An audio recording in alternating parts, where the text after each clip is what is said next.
Hello everyone, આજે આપણે બનાવવાના છીએ ગાર્લિક મુરમુરા, મતલબ કે વઘારેલા લસણિયા મમરા. તો ચાલો આપણે આપણી રેસીપી ચાલુ કરીએ. મેં અહીં મમરા લીધા છે અને એને ગેસની ધીમી ફ્લેમ પર મેં એને સરખી રીતે શેકી લીધા છે.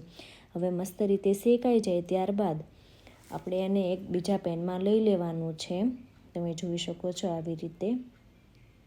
હવે મેં લસણની કળી લીધેલી છે જે ફૂફાવાળી છે, એને ખાંડણીમાં મેં ખાંડી લીધી છે. હવે એક પેનમાં હું ઓઇલ મૂકીશ અને સિંગદાણા આપણે એમાં ફ્રાય કરી દેવાના છે. સિંગદાણા સરખી રીતે ફ્રાય થઈ જાય ત્યારબાદ જે મમરા આપણે શેકેલા હતા એમાં નાખી દેવાના છે. એવી જ રીતે આપણે મીઠો લીમડો લેવાનો છે, એને પણ ફ્રાય કરીને મમરામાં નાખી દેવાનો છે. મરચી કટિંગ કરેલી છે એ પણ આપણે સરખી રીતે ફ્રાય કરીને મમરામાં નાખી દેવાની છે. ત્યારબાદ જે લસણ ખાંડેલી કળી હતી તે પણ આપણે એમાં ફ્રાય કરીને નાખી દેવાની છે.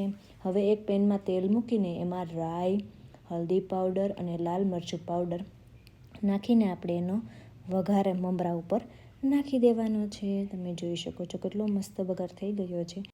હવે આપણે એક મિક્સર લેવાનું છે, એમાં આપણે મીઠું, ખાંડ અને ચણા લેવાના છે. તો તમે જોઈ શકો છો આવી રીતે ત્રણેય વસ્તુ આપણે નાખીને એને મિક્સર કરી દેવાનું છે. તમે જોઈ શકો છો કંઈક આ રીતે એનો પાવડર તૈયાર થઈ જશે.